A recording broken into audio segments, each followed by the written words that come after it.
وعن أنس بن مالك رضي الله تعالى عنه قال قال رسول الله صلى الله عليه وسلم رأيت النور الأعظم فأوحى الله إلى أن يشاء أوحى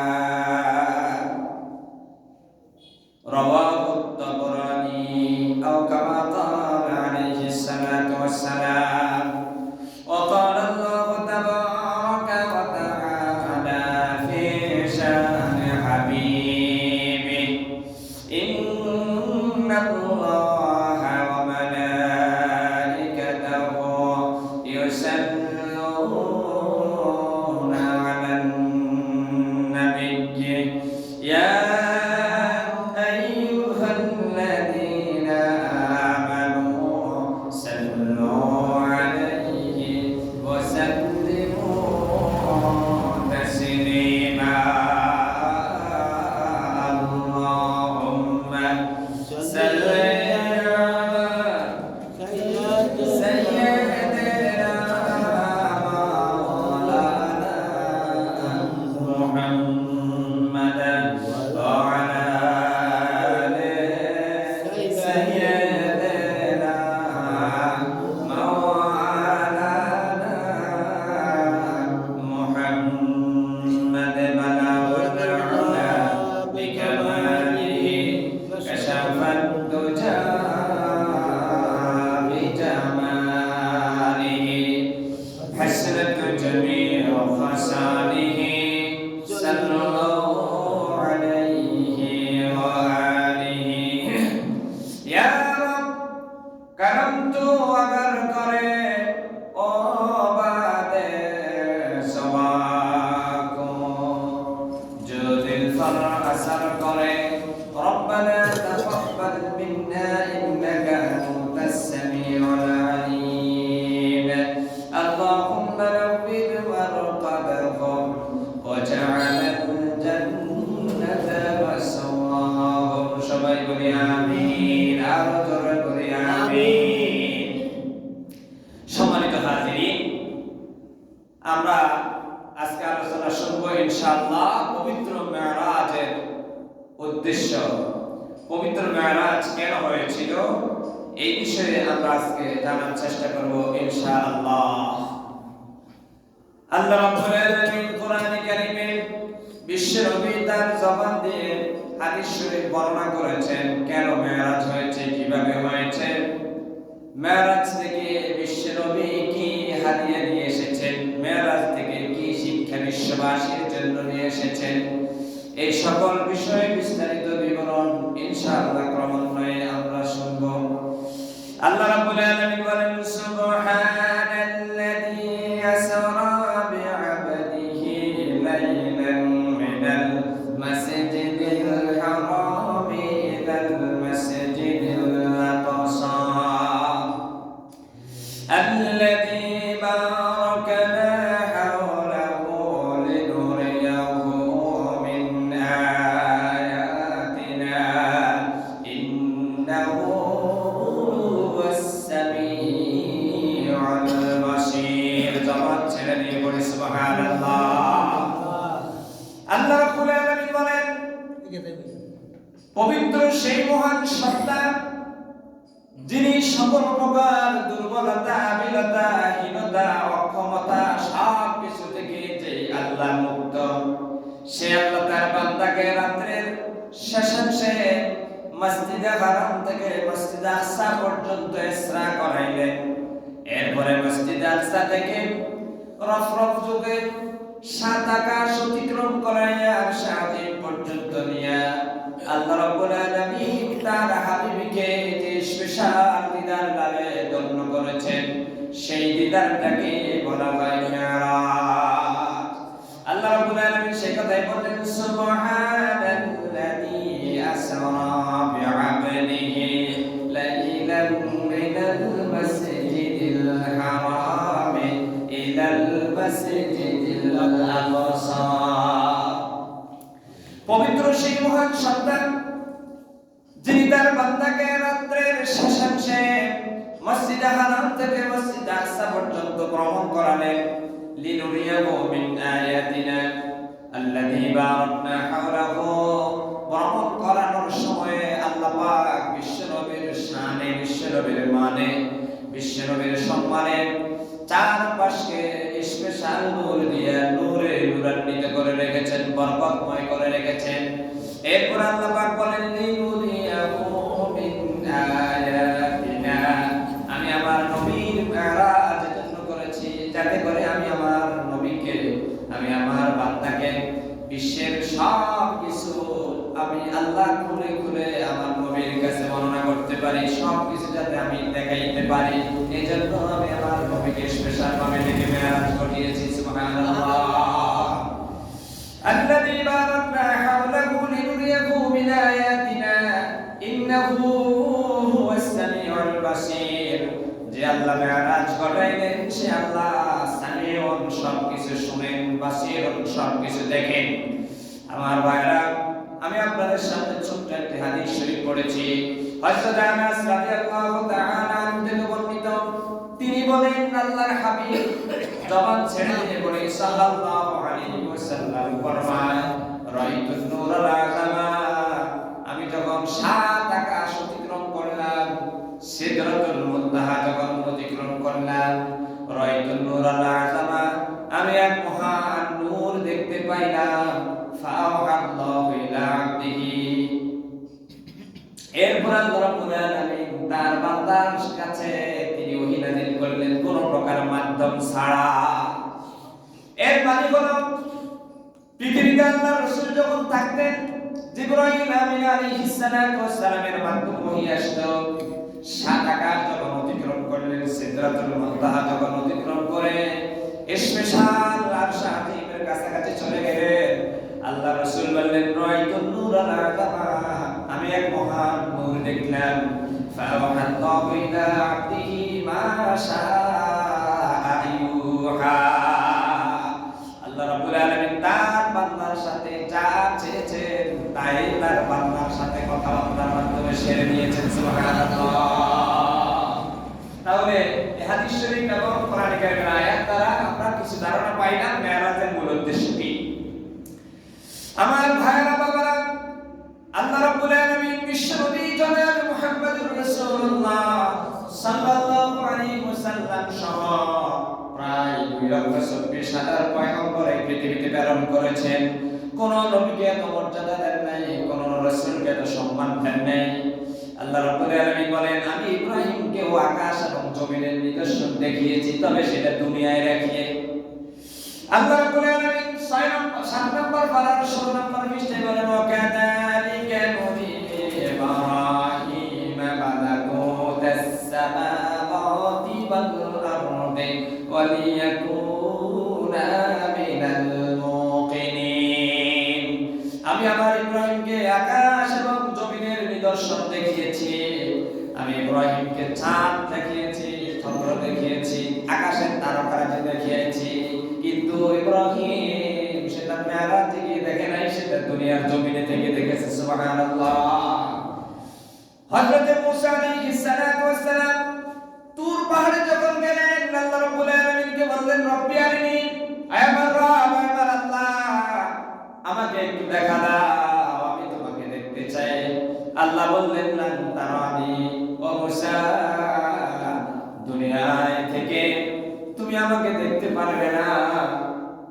ফানজুর ইলাল জাবাল, তুমি আমাকে দেখতে পারবে না, কারণ তোমার দেখার মতো সেই শক্তি আমি আল্লাহ তোমাকে এখনো দেই নাই। তাহলে মুসা আলাইহিস সালাম আল্লাহর সাক্ষাৎ, সরাসরি আল্লাহর সাক্ষাৎ চেয়েছিলেন, আল্লাহ টোটালি নিষেধ করে দিয়েছেন। আর বিশ্বনবী জনাব মুহাম্মদুর রাসূলুল্লাহ সাল্লাল্লাহু আলাইহি ওয়াসাল্লামকে আল্লাহ পাক স্পেশাল কল করে, স্পেশাল ডেকে বিশ্বনবীকে আল্লাহ পাক আর সাজিয়ে নিয়ে দিদার লাভে ধন্য করেছেন। সুবহানাল্লাহ। সাইয়্যিদনা মুসা কালিমুল্লাহ, হযরত মুসা আলাইহিস সালাতু ওয়াস সালাম তুর পাহাড়ে যখন গেলেন, হযরত মুসা আলাইহিস সালাতু ওয়াস সালাম তার পায়ে জুতা ছিল। মুসা আলাইহিস সালামকে আল্লাহ পাক অর্ডার দিলেন ফাখলানা আলাইক ইন্নাকা বিল ওয়াদিল মুকদ্দাস মুকদ্দাসে তুয়া।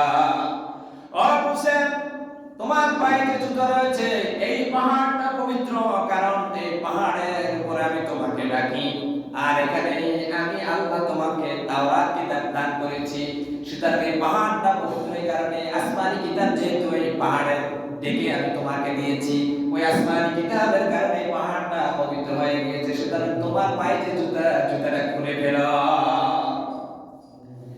কিন্তু বিশ্বনবী জনাব মুহাম্মদুর রাসূলুল্লাহ সাল্লাল্লাহু আলাইহি ওয়াসাল্লাম বেরোতে গেলেন। তিনি পায়ে জুতা ছিল কিন্তু খুলতে চাইছিলেন, গায়ের থেকে আওয়াজ আসলো, বন্ধু আমার, আপনার জুতা মোবারক গ্রহণ করার জন্য আসমান জমিন অপেক্ষমান, আপনার পা মোবারক থেকে জুতা খুলবেন না। তাহলে কতটুকু সম্মান আল্লাহ পাক অন্যান্য নবীদের চাইতে বিশ্বনবী জনাব মুহাম্মদুর রাসূলুল্লাহ সাল্লাল্লাহু আলাইহি ওয়াসাল্লামকে দিয়েছেন। আমার ভাইরা বাবারা, মেরাজের উদ্দেশ্য আজকের আলোচ্য বিষয়, এই পৃথিবীতে আল্লাহ পাক অসংখ্য পয়গম্বর প্রেরণ করেছেন। সব পয়গম্বর ছিল নির্দিষ্ট একটা এলাকার জন্য, নির্দিষ্ট এক কওমের জন্য, এক দেশের জন্য। যেমন মুসা আলাইহিস সালাতু ওয়াস সালাম, তিনি নির্দিষ্ট কওমের জন্য, বনি ইসরাঈলের জন্য। ওয়া ইয ক্বালা মুসা লিকাওমিহি ইয়া কওমি লিমা তুযুনানি ওয়া ক্বাদ তা'লামুনা আন্নী রাসূলুল্লাহ। হযরত মুসা তার কওমকে বললেন, আল্লাহর পক্ষ থেকে আমি তোমাদের জন্য নবী হয়ে এসেছি। তাহলে আয়াত থেকে প্রমাণ করে মুসা আলাইহিস সালাম বিশ্ব নবী ছিলেন না, তিনি একটা এলাকার নবী ছিলেন। হযরত ঈসা আলাইহিস সালাম তিনিও একটা নির্দিষ্ট একটা এলাকার জন্য, নির্দিষ্ট একটা কওমের জন্য নবী ছিলেন। এভাবে মুসা, ঈসা, ইব্রাহিম, খলিলুল্লাহ সহ সব পয়গম্বর সামান্য কতটুকু এরিয়ার জন্য নবী ছিলেন। কিন্তু আল্লাহ পাক বিশ্ব নবীকে সামান্য এরিয়ার জন্য বানান নাই, বিশ্ব নবী বানিয়েছেন, রাহমাতাল লিল আলামিন বানিয়েছেন। ওই যে রাহমাতাল লিল আলামিন, যার পদচারণা হবে, যার পরিধি হবে, যার এরিয়া হবে গোটা বিশ্ব জগৎ, এজন্য দুনিয়ার সীমানা অতিক্রম করায়া আকাশ এবং জমিনের সব কিছুর জন্য নবী। ওই কথাটা প্রমাণ করার জন্য আল্লাহ পাক দুনিয়ার জমিন থেকে বিশ্ব নবীকে আরশা দেবেরিয়া দিদার নামে ধন্য করে দিয়ে ঘোষণা দিয়ে দিলেন, আপনি হলেন রাহমাতাল লিল আলামিন। সুবহানাল্লাহ। কোন নবীর ব্যাপারে বলেন নাই রাহমাতাল লিল আলামিন, সব নবীকে বলেছেন কওমের জন্য, এলাকার জন্য, নির্দিষ্ট একটা সীমানার জন্য। কিন্তু আল্লাহ রাব্বুল আলামিন বিশ্ব নবীকে বললেন, আপনাকে আমি রাহমাতাল লিল আলামিন হিসেবে ঘোষণা করেছি। আমার আল্লাহ রাব্বুল আলামিন সূরাতুল আম্বিয়া 17 নম্বর পারার 10 নম্বর পৃষ্ঠায় বিশ্ব নবীর শানে বলেন, ওয়া পড়েন সবাই আমার সাথে, ওয়া মা আরসালনাকা ইল্লা রাহমাতাল লিল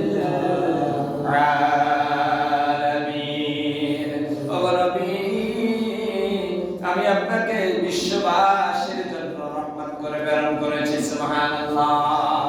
তাহলে আয়াত থেকে বোঝা গেল বিশ্ব নবী শুধু সৌদি আরবের নবী নয়, বিশ্ব নবী আফ্রিকাবাসীর জন্য নয়, বিশ্ব নবী আফ্রিকাবাসীর জন্য নয়, এশিয়াবাসীর জন্য নয়, গোটা বিশ্ববাসীর জন্য আল্লাহ পাক বিশ্ব নবীকে নবী বানায়া প্রেরণ করেছেন। সুবহানাল্লাহ।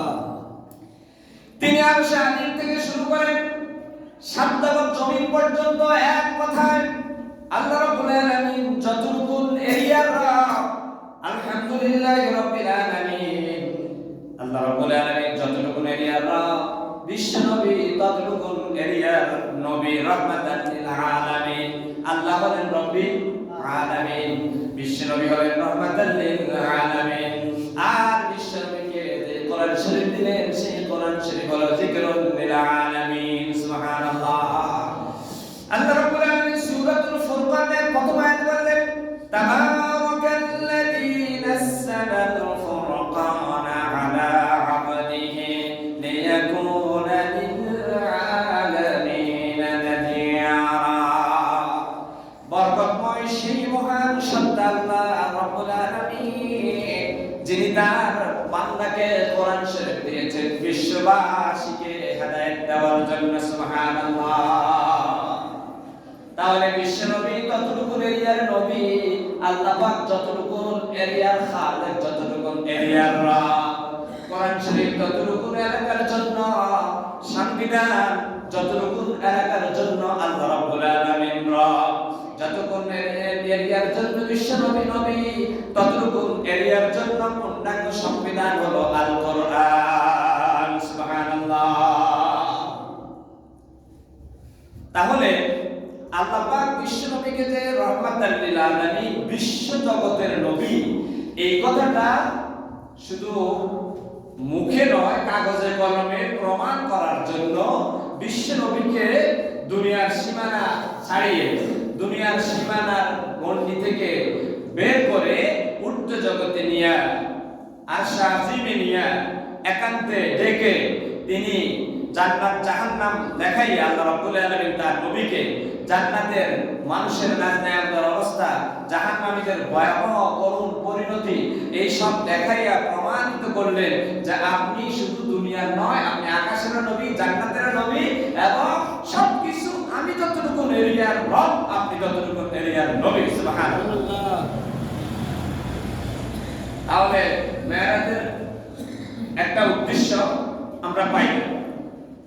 এরপরে মেরাজের আরেকটি উদ্দেশ্য হলো আল্লাহ রাব্বুল আলামিন বিশ্ব নবীকে বলেছেন ইমামুল মুরসালিন। মুরসালিন মানে হলো বার্তাবাহক, মানে নবী। যারা নবী তাদেরকে বলা হয় রাসূল, তাদেরকে বলা হয় মুরসাল। তাদের বহু বছর হলো মুরসালিন। ইন্নাকা লামিনাল মুরসালিন, আসলে সূরা ইয়াসিনে, ও নবী আপনি মুরসালিনদের ভিতরে অন্যতম। ইন্নাকা লামিনাল মুরসালিন। বিশ্ব নবীকে আল্লাহ পাক ইমামুল মুরসালিন বানালেন, মানে নবীদেরও ইমাম, নবীদেরও ইমাম, নবীদেরও নবী। আল্লাহ পাক বলেন ওয়াইদা খাযাল্লাহু মিসাকান নাবিয়্যিনা লামা আতাইতুকুম মিন কিতাবিন ওয়া হিকমা। আল্লাহ রাব্বুল আলামিন রূহের জগতে সব পয়গম্বরদেরকে একত্রিত করে বললেন তোমাদেরকে আমি কাউকে নবী বানাবো, কাউকে রাসূল বানাবো, কাউকে পূর্ণাঙ্গ কিতাব দেব, কাউকে শৈবাংশিক কিতাব দেব, কাউকে ওহী দিয়ে আমি নবী বানাবো। তোমাদের নবুয়তি থাকা অবস্থায় যদি শেষ পয়গম্বর বিশ্বনবী মুহাম্মদ এসে যায়, তখন তোমরা কি করবে? সব পয়গম্বর বলেছিল ক্বালু আকরারনা, ক্বালু আমান্না বিহি, আমরা তার প্রতি ঈমান আনবো, ওয়ালা তানসুরনা বিহি, আমরা তাকে সাহায্য করব। তাহলে ওই যে রূহের জগতের সব পয়গম্বরদের কাছ থেকে আল্লাহ পাক প্রতিশ্রুতি নিয়েছিলেন তোমাদের নবুয়তি থাকা অবস্থায় যদি বিশ্বনবী এসে যায় তাহলে তোমরা কি করবে? সবাই বলেছিল আমরা দুনিয়াতে থাকা অবস্থায় যদি আপনার শেষ পয়গম্বর এসে যায়, আমরা সবাই তার হাতের উপর হাত রেখে বায়াত গ্রহণ করে ঈমান আনবো, আমরা সারেন্ডার করব, আমাদের নবুয়তি বিরক্তি টেনে আপনার শেষ নবীর নবুয়তি স্বীকার করিয়া তার আনিত বিধান অনুযায়ী আমরা চলবো। সুবহানাল্লাহ। কিন্তু সব পয়গম্বর দুনিয়ার বুক থেকে ট্রান্সফার হয়ে কবরবাসে গেলেন। হযরত ঈসা রূহুল্লাহ তিনি ইন্তেকাল ছাড়াই আল্লাহ পাক তাকে ঊর্ধ্ব আকাশে, চতুর্থ আকাশে নিয়ে রাখলেন। এই সব ইতিহাস আপনারা সবাই জানেন। তাহলে আল্লাহ পাক ওই কথাটা আবার বাস্তবে রূপ দেওয়ার জন্য সব নবীকে বাইতুল আকসাতে একত্রিত করে, কোথায়? কোন মসজিদে? বাইতুল আকসা। কোন মসজিদ? ওটা কোথায়? ফিলিস্তিনে। ওই যে বাইতুল আকসা, যেটা মুসলমানদের মাঝে আর ইহুদিদের সাথে প্রতিনিয়ত রক্ত ঝরছে ফিলিস্তিনের মুসলমান ভাইদের, ওই বাইতুল আকসাতে আল্লাহ পাক বিশ্ব নবীকে উপস্থিত করলেন, সব পয়গম্বরদেরকে উপস্থিত করলেন। লক্ষ লক্ষ ফেরেশতারা আসলেন। ওই সকল ফেরেশতা আর সকল আম্বিয়া আলাইহিমুস সালাতু ওয়াস সালাম সবাই মসজিদে আকসাতে আসলেন। বিশ্ব নবীর ইমামতিতে সব পয়গম্বর বিশ্ব নবীর ইমাম মেনে সব পয়গম্বর বিশ্ব নবীর পিছনে নামাজ আদায় করলেন। আর আল্লাহ পাক প্রমাণ করে দিলেন নবী হে, আপনি শুধু মানুষের নবী তা নয়, আপনি নবীদেরও নবী। সুবহানাল্লাহ। এই যে তিনি নবীদের নবী, এই কথাটা, এই বিধানটা কাগজে কলমে নয়, বাস্তবে প্রমাণ বিশ্বনবীর মেরাজ ঘটিয়েছেন, মেরাজের মাধ্যমে প্রমাণ করে দিলেন বিশ্বনবী ইমামুল মুরসালিন। সুবহানাল্লাহ। যে আশ্চর্য ধরনের ঘটনা ঘটাইলেন, সুবহানাল্লাহ। কেমনে আশ্চর্য ধরনের ঘটনা একটু শুনুন। হযরত বিশ্বনবী মুহাম্মদুর রাসূলুল্লাহ সাল্লাল্লাহু আলাইহি ওয়াসাল্লাম যখন তায়েফে গেলেন, মার খাইলেন, এত বেশি আঘাত পাইলেন, শরীর থেকে প্রচুর পরিমাণে রক্ত ঝরেছে। আল্লাহর হাবিবের রক্ত মুবারক এত বেশি ঝরেছে তায়েফের ময়দানে, আর কোথাও এত বেশি রক্ত ঝরে নাই। তায়েফের মানুষগুলো, তায়েফের রাজনৈতিক নেতাগুলো, শয়তান টাইপের মানুষগুলো বিশ্বনবীকে পাগল বলে শিশুদেরকে বেরিয়ে দিয়েছে। এই যে মক্কা থেকে পাগল এসেছে, তাকে তোমরা পাথর মারো। বাইরা বাবার লম্বা কাহিনী। বিশ্বনবী জনাবে মুহাম্মদুর রাসূলুল্লাহ তায়েফে গেলেন। তায়েফবাসীরা বিশ্বনবীর উপর চরম নির্যাতন করলো, অত্যাচার করলো। এর আগে দিয়ে চাচা আবু তালেব ছিলেন, যেই চাচা আবু তালেব ছিল ঈমান না আনলেও বিশ্বনবীর পাশে সব সময় দাঁড়াতেন। চাচা আবু তালেবকে সবাই সম্মান করত, কুরাইশ বংশের অন্যতম নেতা। ঈমান না আনলেও বিশ্বনবীর পক্ষে জোরালো কেউ বক্তব্য দিতে পারত না, যেহেতু চাচা আবু তালেব আছেন। কিন্তু চাচা আবু তালেবও ইন্তেকাল করলেন। যে খাদিজা জীবনের সব সহায় সম্পত্তি বিশ্বনবীকে দিয়ে দিলেন, সেই খাদিজাও ইন্তেকাল করলেন। তায়েফে গেলেন, তায়েফবাসীও বিশ্বনবীকে চরম আঘাত করলো। এমনি এক মুহূর্তে বিশ্বনবী মুহাম্মদুর রাসূলুল্লাহ সাল্লাল্লাহু আলাইহি ওয়াসাল্লামকে আল্লাহ পাক সারপ্রাইজ দিলেন। বিশ্বনবীকে আল্লাহ পাক খুশি করার জন্য, বিশ্বনবীর মনের ব্যথা দূর করার জন্য, স্ত্রীর ব্যথা, স্ত্রী দুনিয়ার মুখ থেকে বিদায় হয়ে গেলেন, স্ত্রী ওয়াজ নাই। যে চাচা আবু তালেব বিশ্বনবীকে আশ্রয় দিতেন, সেই চাচা আবু তালেব দুনিয়াতে নাই। তায়েফবাসী নির্মম নির্যাতন করল। আল্লাহর হাবিব সাল্লাল্লাহু আলাইহি ওয়াসাল্লাম এক ধরনের হতাশা ফিল করলেন। হযরত রাসূল কারীম সাল্লাল্লাহু আলাইহি ওয়াসাল্লাম হিজরতের 11 মাস পূর্বে রজব মাসের 27 তারিখে চাচা আবু তালেবের ঘরে শায়িত আছেন। কোন রাওয়াতে এসেছে উম্মে হানি তার চাচাতো বোনের ঘরে ঘুমন্ত। ইন দ্য মিড টাইম ওই উম্মে হানির ঘরের চারটাকে জিবরাইল এমনে ফাঁক করে বিশ্বনবীকে বললেন, ইয়া মুহাম্মদ, আল্লাহ পাক আপনাকে সালাম বলেছে, আপনাকে আমার সাথে যেতে বলেছে। সুবহানাল্লাহ। মুহূর্তের ভিতরে আল্লাহ রাব্বুল আলামিন জিবরাইলের মাধ্যমে আল্লাহর হাবিব সাল্লাল্লাহু আলাইহি ওয়াসাল্লামকে কাবা ঘরের চত্বরে নিয়ে গেলেন। সেখানে নিয়ে বিশ্বনবীর ওপেন হার্ট সার্জারি হয়ে গেল, যেটাকে সিনা স্যাক বলে ফার্সিতে। ওপেন হার্ট সার্জারি হয়ে গেল। গলার নিচ থেকে শুরু করে নাভি পর্যন্ত পুরো বুকটারে ছিঁড়ে আল্লাহ রাব্বুল আলামিনের ফেরেশতা হযরত জিবরিল আমিন আলাইহিস সালাতু ওয়াস সালাম বিশ্বনবীর এই বুক মুবারক ফেড়ে বিশ্বনবীর কলিজা এবং বিশ্বনবীর এই পেটের ভিতরে যা ছিল সব কিছু জমজম কূপের পানি দিয়ে ধুইয়া জান্নাতি পোশাক পরাইয়া বিশ্বনবীকে বললেন, আপনি এবার বোরাকে উঠুন। বোরাক এটা বারকন থেকে এসেছে। এটা ইলেকট্রনিক, বারকন মানে বিদ্যুৎ, বারকন মানে হলো বিদ্যুৎ। সেই বারকন থেকে বোরাক শব্দটা এসেছে। ওইটা বিদ্যুতের চাইতেও আরো বেশি দ্রুত যান সম্পন্ন। এটা এক কদম দিত, তার চোখের সামনে যতটুকু পড়তো ততটুকু পর্যন্ত এক কদমে চলে যেতে পারত। সুবহানাল্লাহ। পৃথিবীর সব মানুষগুলো ঘুমন্ত, গোটা দুনিয়ার মানুষ সবগুলো ঘুমন্ত। আবু জাহেল নাই, আবু তালেব নাই, আবু লাহাব নাই, কারো চোখ খোলা নাই। পৃথিবীর সব মানুষগুলো ঘুমন্ত। মধ্যরাত্রিতে আল্লাহ পাক কি কার্যঘটনা ঘটায় দিলেন। মুহূর্তের ভিতরে বরাক দিয়া আল্লাহ পাক বিশ্বনবীকে নিয়ে গেলেন বাইতুল আকসাতে। বাইতুল আকসায় নেওয়ার পথে 4 জায়গায় আল্লাহ পাক বিশ্বনবীকে সিজদা দেওয়ার ব্যবস্থা করলেন। সুবহানাল্লাহ। বাইতুল্লাহ শরীফ থেকে শুরু করে বাইতুল আকসা পর্যন্ত এই যে শত শত মাইল আল্লাহর হাবিব অতিক্রম করলেন। মক্কা শরীফ থেকে 450 কিলোমিটার হলো মদিনা শরীফ।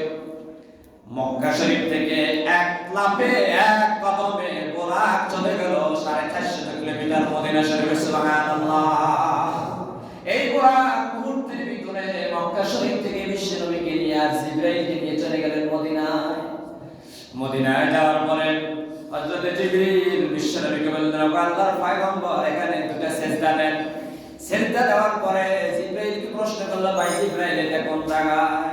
বলল যে ওই জায়গায়, যে জায়গায় আল্লাহ পাক হিজরতের পরে যে জায়গায় মেরাজের পর আপনাকে নিয়ে আসবেন, এই জায়গার প্রেসিডেন্ট হিসেবে আল্লাহ পাক আপনাকে মনোনীত করেছেন। সুবহানাল্লাহ। এটা হলো ওই জায়গা, এটার নাম হলো ইয়াসরিব। আপনি আসার পরে এই জায়গাটার নাম হলো মদিনাতুন নবী। সুবহানাল্লাহ। তাহলে বোরাক এক কলাপে কোথায় গেলেন? 450। এবার বুঝেন কি গতি সম্পন্ন। বিদ্যুৎ প্রতি সেকেন্ডে 1700 কত 60 মাইল যেতে পারে প্রতি সেকেন্ডে বিদ্যুৎ। তাহলে বিদ্যুতের চাইতেও আর দ্রুত গতি সম্পন্ন। এরপরে দ্বিতীয় ঝাঁপ দিলেন। দ্বিতীয় ঝাঁপ দেওয়ার পরে চলে গেল তুর পাহাড়ে। আল্লাহ রাব্বুল আলামিনের পয়গম্বর বিশ্ব নবীকে জিবরাইল বললেন, ও নবী এখানে দুটো সিজদা দেন। এখানে আপনার আরেক ভাই মুসা কালিমুল্লাহ ওহী প্রাপ্ত হয়েছে। মুসা কালিমুল্লাহ আল্লাহ পাক তাওরাত কিতাব এই পাহাড়ের উপরে দিয়েছিল। এই পাহাড়ে আল্লাহ পাক মুসা আলাইহিস সালামের সাথে কথোপকথন করেছেন। এই পবিত্র জায়গা আপনাকে নিয়ে আসলাম, এখানেও দুটো সিজদা দেন। সুবহানাল্লাহ। মিশরে। তাহলে মদিনা শরীফ থেকে এক জাম্পে চলে গেল কোথায়? মিশরের তুর পাহাড়ে। এরপরে বললেন, নবী এবার আপনি মাদাইন শহরে যান। আরেকটা জাম্প দিল। তৃতীয় জাম্পে চলে গেল হযরত শুআয়ব আলাইহিস সালাম যে জায়গায় জন্মগ্রহণ করলেন ওই মাদাইন শহরে। সেখানে আল্লাহ রাব্বুল আলামিন শুআয়ব আলাইহিস সালাম সহ অসংখ্য পয়গম্বরকে প্রেরণ করেছেন। হযরত জিবরিল বললেন, ইয়া রাসূলুল্লাহ এখানে দুটো সিজদা দেন। দুইটা সিজদা দেওয়ার পরে এবার চতুর্থ জাম্প দিল। সেখানে চলে গেল একেবারে বেতলেহেম, যেখানে হযরত ঈসা রূহুল্লাহ জন্মগ্রহণ করেছিলেন। সেখানেও 2 রাকাত নামাজ পড়লেন। শেষ কদমে চলে গেলেন বাইতুল আকসা। সেখানে চলে গেল পঞ্চম কদমে। তাহলে মোট 5টি জাম্প দিল বোরাক। 5টি জাম্পে বিশাল পথ অতিক্রম করে চলে গেল বাইতুল আকসাতে। সুবহানাল্লাহ। পারে কি না? পারে কি না? পারে কি না? সম্ভব। এই যে মেরাজের ঘটনা বর্ণনা করতে গিয়ে আল্লাহ পাক সুবহান শব্দ ব্যবহার করেছেন। সুবহান আমরা কি আশ্চর্যজনক কোন জিনিস দেখলে তো বলি সুবহানাল্লাহ। অলৌকিক কোন ঘটনা দেখলে আমরা কি বলি? মানে যেটা স্বাভাবিক প্রক্রিয়া হয় না, অস্বাভাবিক প্রক্রিয়া হয়, ওই জাতীয় জিনিস দেখলে কি বলা হয়? সুবহানাল্লাহ। আল্লাহ পাক বিশ্ববাসী যাতে আশ্চর্য বোধ করেন। এই যে মেরাজের ঘটনা আজ থেকে 1500 বছর আগের ঘটনা। যে সময় বিজ্ঞানের আবিষ্কার হয় নাই, যে সময় আকাশ অভিযান শুরু হয় নাই, চন্দ্র অভিযান শুরু হয় নাই, 1500 বছর আগে পৃথিবীর সব মানুষগুলোকে ঘুমন্ত রেখে রাত্রে কিছু অংশে মসজিদে হারাম থেকে মসজিদে আকসা পর্যন্ত ভ্রমণ করাইলেন। এটা কি সোজা কথা? এটা কি সোজা কথা? যেখানে 1 সপ্তাহ লাগতো, 2 সপ্তাহ লাগতো, 3 সপ্তাহ লেগে যেত ওটে করে, গাধায় করে, ঘোড়ায় করে মক্কা থেকে মদিনা হয়ে, মদিনা থেকে তারপরে সিরিয়া, তারপরে বাইতুল্লাহ, তারপরে বাইতুল আকসা প্যালেস্টাইনে যেতে, যেখানে 14-15 দিন লেগে যেত। সেখানে মুহাম্মদ সাল্লাল্লাহু আলাইহি ওয়াসাল্লাম রাত্রির শেষ অংশে গেলেন, আবার ফিরে আসলেন। এটা আশ্চর্য না? অস্বাভাবিক। এটা যেন আশ্চর্য। এই কারণে আল্লাহ পাক মেরাজের ঘটনা বর্ণনা করতে সুবহান শব্দ ব্যবহার করেছেন। সুবহানাল্লাহ। সুবহানাল্লাযী আসরা বিআবদিহি লাইলান মিনাল মাসজিদিল হারামি ইলাল মাসজিদিল আকসা। আল্লাহ পাক তার হাবিবকে রাত্রের শেষ অংশে সামান্যতম সময়ের ভিতরে মসজিদ আকসা থেকে মসজিদে হারাম পর্যন্ত বরাক চোখে ভ্রমণ করালেন। সেখান থেকে 7 আকাশ, একটি আকাশ থেকে আরেকটি আকাশের দূরত্ব হলো আমার আপনার স্বাভাবিক যে চলাচল, যে গতি, চলনের যে গতি, এই গতি রাস্তার দূরত্ব সমান। সুবহানাল্লাহ। আমি ইব্রাহিম খলিলুল্লাহ, আপনি রহিমুল্লাহ সলিমুল্লাহ, স্বাভাবিকভাবে হাঁটলে 500 বছর হাঁটলে যতটুকু রাস্তা অতিক্রান্ত হয়, এক আকাশ থেকে আর এক আকাশের দূরত্ব হলো কেমন? তাহলে এইভাবে করে 500 বছর 7 আকাশ অতিক্রম করতে তো 3500 বছরের রাস্তা। 3500 বছর মানুষ একটা বাঁচে? কথা বলে? তাহলে 7 আকাশ 3500 বছর, এরপরে সেখান থেকে অজানা 7 আকাশের পরে মহাশূন্য, মিল্কি গ্যালাক্সি, এরপরে হাজার হাজার কোটি কোটি মাইল অতিক্রম করার পরে আপনার জান্নাত সিদরাতুল মুনতাহা। 7 আকাশের পরে হলো সিদরাতুল মুনতাহা, তারপরে হলো জান্নাত আলমে আরওয়া। হাজার হাজার নয়, কোটি কোটি মাইল অতিক্রম করলেন আল্লাহর হাবিব সাল্লাল্লাহু আলাইহি ওয়াসাল্লাম। এটা ব্রেনে ধরার কথা নয়, এটা ব্রেনে ধরবে না, মানুষ এটা বিশ্বাস করতে চাইবে না। এজন্য আমার আল্লাহ মাতৃবর্ণের একটা শব্দ ব্যবহার করলেন, এর বান্দা সুবহান শব্দ আমি ব্যবহার করলাম। আমি আশ্চর্য ধরনের অনেক ঘটনা ঘটায়, এর বান্দা আকাশ এবং জমিনে যদি আমি শূন্য একেবারে কোন ধরনের ফিলার ছাড়া সাজিয়ে রাখতে পারি, আমি আমার নবীকে বুঝি মুহূর্তের ভিতরে পৃথিবীর আত্মিক গতি বার্ষিক গতি সব গতিকে স্টপ করে দিয়া, সব মানুষগুলোকে ঘুম পাড়াইয়া আমি আমার নবীর মহাযাত্রা সম্পন্ন করতে পারি কিনা? পারি কিনা? এই ওয়াজের বিষয়ে আমি যখন মেরাজ আসতাম, আমি কয়েকটা উদাহরণ দিতাম। বন্ধুরা আমার, বাবারা আমার, তাহলে বিশ্বনবী মুহাম্মদুর রাসূলুল্লাহ সাল্লাল্লাহু আলাইহি ওয়াসাল্লামকে আল্লাহ পাক অসংখ্য মুজিজা দিয়েছেন। সবচেয়ে বড় মুজিজা হলো কোরআন কারীম। সব নবীর মুজিজা ছিল সমসাময়িক, নবীরা যতদিন ছিল তাদের মুজিজাও ততদিন ছিল। নবীরা দুনিয়ার বুক থেকে বিদায় হয়ে গেলেন, তাদের মুজিজাও বিদায় হয়ে গেল। যেমন মুসা কালিমুল্লাহর হাতে সবসময় একটা লাঠি থাকতো, প্রয়োজন হলে এই লাঠি ব্যবহার করতো, যা মন চাইতো তা করতে পারত। ওমা তিলকা বিয়ামিনিকা ইয়া মুসা, মুসাকে প্রশ্ন করলো, মুসা তোমার হাতে কি? মুসা বললেন ক্বালা হিয়া আসায়া, এটা আমার একটা লাঠি, আল্লাহ প্রদত্ত। শুআয়ব আলাইহিস সালাতু ওয়াস সালাম জামাইকে এটা হাদিয়া দিলেন। শুআয়ব আলাইহিস সালাম পাইলেন অন্য তার পূর্বপুরুষ নবীদের কাছ থেকে। অনেক লম্বা কাহিনী, ওইদিকেও যেতে চাই না। আমি বলতে চাচ্ছি, মুসা আলাইহিস সালাম যখন ইন্তেকাল করলেন, ওই লাঠি দিয়া আর নীল নদীতে আঘাত করলে 12টা রাস্তা আর হবে না। হযরত ঈসা রূহুল্লাহ, তার মুজিজা ছিল, তিনি যখন কবরের পাশ দিয়ে যেতেন, তিনি যদি বলতেন কুম বিইজনিল্লাহ, ও কবরে কে আছো, আল্লাহর অনুমতি ক্রমে আমি তোমাকে ডাকতেছি, একটু দাঁড়ায় যাও, দাঁড়িয়ে যেত। হযরত ঈসা রূহুল্লাহর আরেকটা মুজিজা ছিল, আপনি বাদ দিয়ে আসছেন, আপনার পেটের দিকে তাকাইলে বলতে পারতো আপনি কি দিয়ে দুপুরের খাবারটা খেয়ে এসেছেন। সুবহানাল্লাহ। হযরত ঈসা রূহুল্লাহর মুজিজা ছিল, তিনি পাখিরে যখন ধরতেন পাখিটা জীবন্ত হয়ে যেত।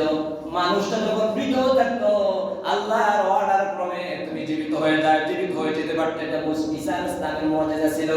আজ দুনিয়ার খ্রিস্টানরা শত চেষ্টা করেও একজন কবরবাসীকে জিন্দা করে দাঁড় করাইতে পারবে না।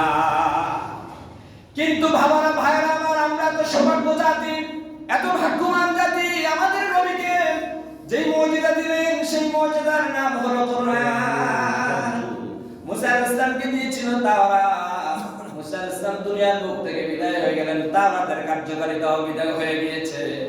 ঈসা আলাইহিস সালাতু ওয়াস সালামকে দিলেন ইনজিল। ঈসা আলাইহিস সালাম যেদিন আকাশে চলে গেলেন, আল্লাহ পাক ঈসা আলাইহিস সালামকে যেদিন উর্দু আকাশে নিয়ে গেলেন, সেই দিন থেকে ইনজিলের কার্যকারিতাও শেষ করে দিলেন। কিন্তু বিশ্বনবী আজ থেকে 1000 বছর আগে দুনিয়ার বুক থেকে আল্লাহ পাক নিয়ে নিলেন, ট্রান্সফার হয়ে মদিনা শরীফের রওজা শরীফে শায়িত আছেন। আদৌ কোরআন শরীফের মুজিজা, কোরআন শরীফের কার্যকারিতা ক্ষমতা আছে কিনা? তাহলে বিশ্বনবী তিনি হলেন রাহমাতাল লিল আলামিন। তিনি সাময়িক নয়, তিনি সব সময়ের নবী, তিনি সার্বজনীন নবী, তিনি ইন্টারন্যাশনাল নবী, আন্তর্জাতিক নবী। সব পয়গম্বরের মুজিজা তাদের ইন্তেকালের সাথে সাথে খতম হয়ে গিয়েছে। বিশ্বের নবীকে আল্লাহ পাক যত মুজিজা দিয়েছেন, এর ভিতরে শ্রেষ্ঠ মুজিজা হলো কোরআন কারীম। এই কোরআন কারীমের কার্যকারিতা এখনো আছে। বিশ্বনবীকে আল্লাহ পাক দ্বিতীয় পর্যায়ে যে মুজিজাটা দিলেন সেই মুজিজার নাম হলো মেরাজ। পৃথিবীর সব মানুষগুলোকে ঘুমন্ত রেখে আল্লাহ পাক সব পয়গম্বরদেরকে বিশ্বনবীর সম্মানের জন্য বাইতুল আকসাতে পাঠায়া দিলেন। অনেক লম্বা কাহিনী, বলে শেষ করা যায় না। কেমনে শেষ করব? ছোট্ট একটা উদাহরণ দেই, আল্লাহ কেমনে ঘটাইলেন ছোট্ট একটা উদাহরণ দেই। এই যে আমাদের এই যে ঘড়িটা, যে ডিজিটাল যে ঘড়িটা, বিদ্যুৎ মনে করেন এখন চলে গেল, কয়টা বাজবে? এটা তো অবশ্যই একটু টাইমের সাথে ফ্রেন্ডলি, কিন্তু আপনারা যারা ঘড়ি হাতে নেন, কোন একটা ঘড়িতে আপনি একটা 30 মিনিটে আপনি ব্যাটারি ভরে ফেললেন, 30 বছর পরে বা 27 বছর পরে যদি আবার আপনি ওই ব্যাটারিতে ওই ঘড়িতে ব্যাটারি দেন, তাহলে একটা 30এই বাজবে, ঠিক কি না? ব্যাটারি চালিত যে সমস্ত ঘড়িগুলো আপনার ঘরের দেওয়ালে আপনি যে সকল ঘড়িগুলো ব্যাটারি দিয়ে চালান, দেওয়াল ঘড়ি, একটা 30এ আপনি ব্যাটারিটা খুলে ফেলবেন, 30 বছর পরে যদি আবার ব্যাটারি দেন, কয়টা বাজবে? একটা 30। মেরাজ এটা আশ্চর্য ধরনের ঘটনা আল্লাহ পাক ঘটাইলেন। পৃথিবীর সব মানুষগুলোকে বললেন তোমরা ঘুমন্ত থাকো। মনে করেন একটা 30-এর ভিতরে আল্লাহ রাব্বুল আলামিন বিশ্বনবীকে মেরাজের যাত্রা শুরু করলেন।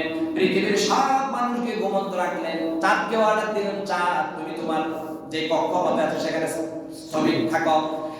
চন্দ্রকে অর্ডার দিলেন, সূর্যকে অর্ডার দিলেন, আকাশ বাতাস সাগর মহাসাগর আহ্নিক গতি বার্ষিক গতি সবাইকে অর্ডার দিলেন, তোমাদের সকলের চলাচলের গতি আমি আল্লাহ স্থগিত করলাম অনির্দিষ্টকালের জন্য। বিশ্বনবী মেরাজে গেলেন, সাত আকাশ অতিক্রম করে জান্নাত জাহান্নাম সব কিছু দেখার আশা পরে আবার যখন বাইতুল্লাহ শরীফে আসছেন, তিনি আবার অর্ডার দিলেন, এবার তোমরা তোমাদের যার যার গতি যেখান থেকে ছিল সেখান থেকে আবার চলাচল শুরু করেন। সম্ভব না অসম্ভব? সম্ভব না অসম্ভব? এই মেরাজ নিয়ে কিছু কিছু মুসলিম হতাশ হয়ে গেছে, আশ্চর্য কি মুহাম্মদ কি কই এটা এত বড় জায়গা।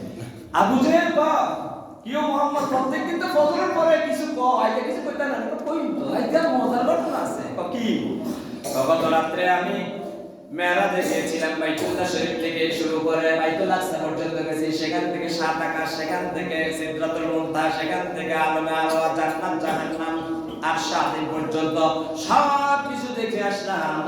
উম্মতের জন্য 3টি হাদিয়া নিয়ে আসলাম, উম্মতের জন্য 15টি নির্দেশনা নিয়ে আসলাম, সূরা ইসরাঈল নিয়ে আসলাম। কি দেখো আল্লাহ তো মুহাম্মদ বাতিজা, এতদিন তো তোমাকে আমরা রাজনৈতিক কারণে পাগল বলছি, আজকে তো প্র্যাকটিক্যাল নিয়ে তুমি পাগল। নাউজুবিল্লাহ। তাক সাহাবায়ে কেরামদের ভিতরে দ্বিধা দ্বন্দ্বতা চলে আসলাম, কি বলতেছে কি একজন লোকের দল করি মুহূর্তের ভিতরে নাকি বাইতুল্লাহ শরীফ থেকে শুরু করে মসজিদ আকসা পর্যন্ত যেখানে আমাদের ব্যবসায়িক প্রতিনিধি দল আসা যাওয়া করতে 15 দিন 1 মাস লেগে যায়। শুধু যতটুকু হলে তো হতো, সেখান থেকে নাকি 7 আকাশ, এক আকাশের দূরত্ব আরেক আকাশ থেকে 500 বছরের রাস্তা। শুধু তাই নয়, সেখান থেকে আর শাদি, শুধু তাই নয়, সেখান থেকে আলম আরওয়াহ, জান্নাত জাহান্নাম সব কিছু দেখে আসছে, বুঝে আসে না।